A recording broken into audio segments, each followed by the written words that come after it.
This is the 864 podcast from Rob of the Green, providing you with some insights, ideas, and actionable takeaways in just 864 seconds, or 1% of your day, with the explicit goal of making you get a little better, even if it's just 1%. Here's your host, Rob O'Donoghue. Let's do this.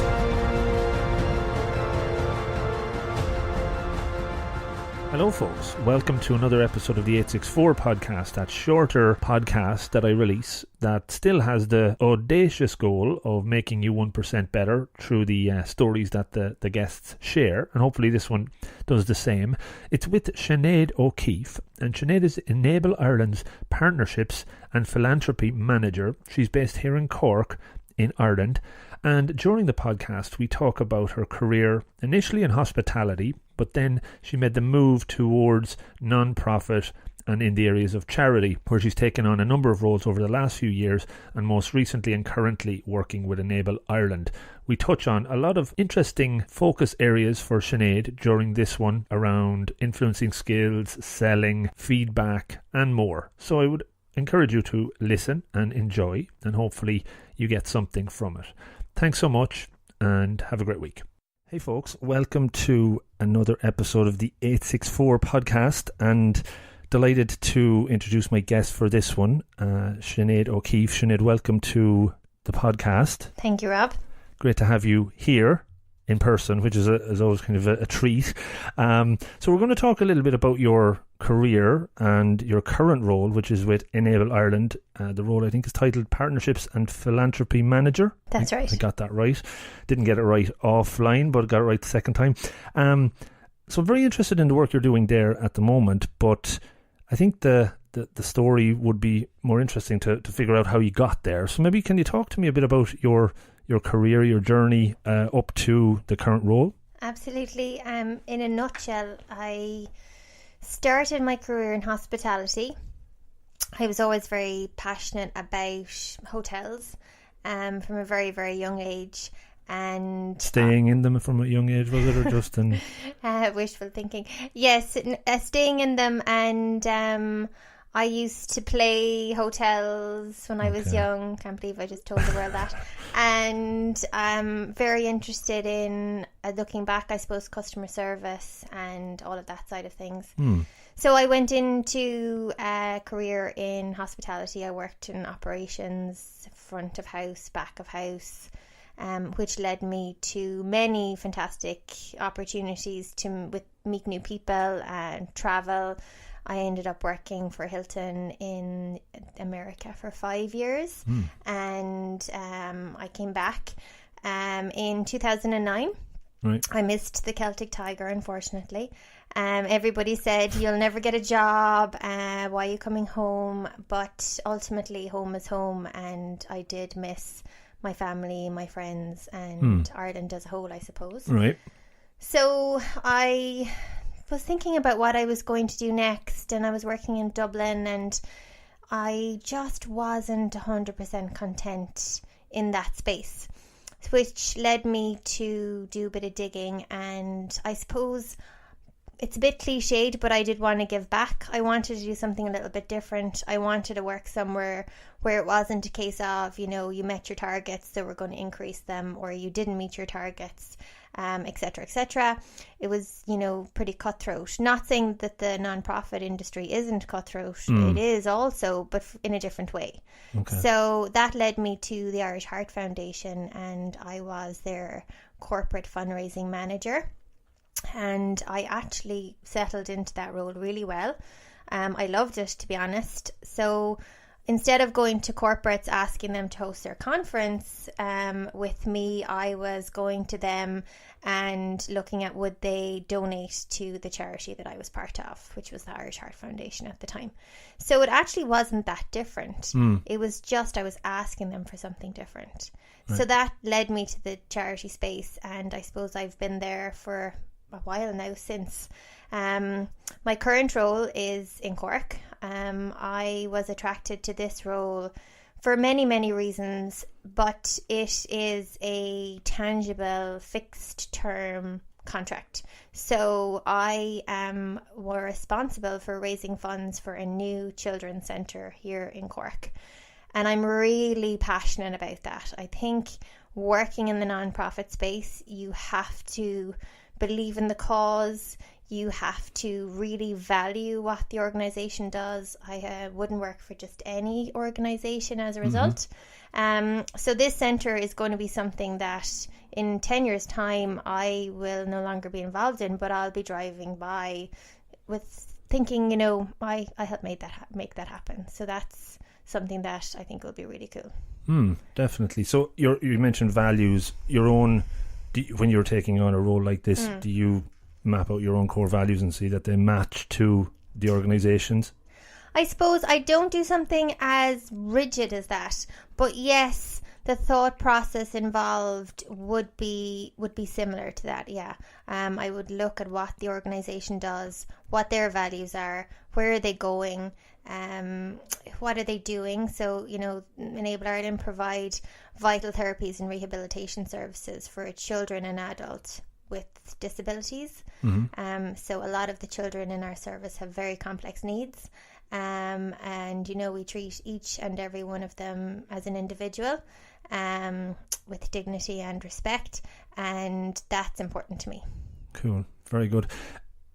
Somebody that's been working in corporate all my life, I suppose, not knowing what the non-profit world would be like when you were making that leap across, did you know you were getting yourself into? Was there things that you didn't expect it to be like once you got in there? I think so. I suppose I didn't realise, in one sense, the similarities that many organisations have, because you still need to have finance, you still need to have HR. I think, you know, governance is huge. It is of primary importance in the non-profit sector. It's really important that the organisation is structured sometimes like any other. So that is more similar than I suppose people think. I am a professional fundraiser, so I like getting involved in strategy and budgets and all that side of things as well. Okay, very interesting. So you said you took on the role and you had a remit, a kind of an objective to deliver in the time frame. Yes. So I would have had targets, and then there would have been specific items or projects that needed funding. So I'd be tasked with providing funding for those. Okay. So how are you approaching that from a manageable execution perspective? Like, are you breaking these targets down, or can you maybe talk to me just about your own approach with that? Sure. So I suppose from the point of view of the Enable Ireland project, that was really exciting because there was nobody doing this role before me, so it's really been mine to grab a hold of. So I would have started by looking at what we were doing and the need, and we needed to raise €7.5 million for this new centre. Right. So, you know, people say, oh my God, €7.5 million. And it is a massive number. However, it's really just a number until you start breaking it down.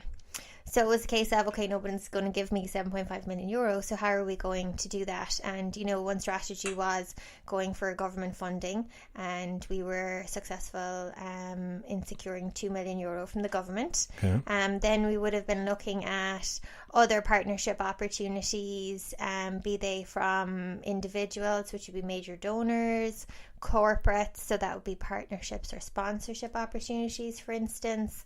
And you would just break it down into measurable chunks, I suppose. And then that's where you start working. Very, very good.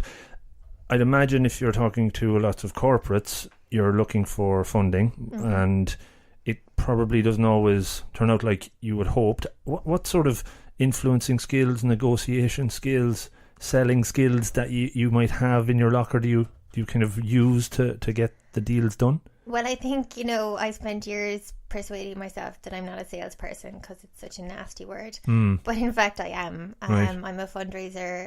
You've come to terms with that, so you've accepted it. And okay, I'm okay good. with it. Yeah, It's okay. I think the big thing is customization. So, you know, Enable Ireland provide an individualised pathway of care for each and every child that we work with. And it's almost the same for me when I'm going out bringing in potential clients.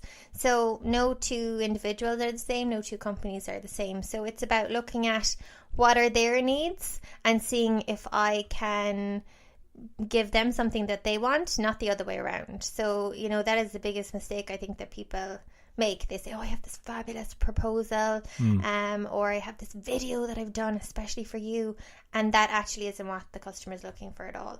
So of course that's about identifying their needs and then seeing if you can match them. The biggest challenge is meeting the right people. So I'm always looking for connections, introductions, people know people, and also spreading the word, because unlike a corporate, I do not have a budget where I can go out and do big PR campaigns or anything like that. So connections are a huge opportunity. Cool. Well, hopefully one or two might come out of this. You never know. Talking about the work you put into the proposals, right? Sometimes I'd imagine you put a lot of work in and it doesn't get done. Yes. How do you deal with those sort of setbacks and knowing you've put hours and hours in and it is for nothing, or is it for nothing? I go for a run and release the stress. It's a good first thing to do for sure. Yeah, I suppose you can't take it personally. Number one, feedback is really important. So try to get feedback from that person or group, and not just you almost made it, but really constructive, measurable things that I can possibly do differently the next time. And don't be afraid either. Don't be afraid that, constructive criticism is always valuable. I suppose I might be a little bit thick-skinned from that perspective, but you have to be, otherwise we're never going to make the money. And do you think over your previous roles and even in the corporate that has helped you to be more thick-skinned? Oh, absolutely. And I mean, the next Euro is only around the corner. So, people think you have to be Bill Gates or Richard Branson or Dennis O'Brien in order to be a philanthropist. Right. You don't.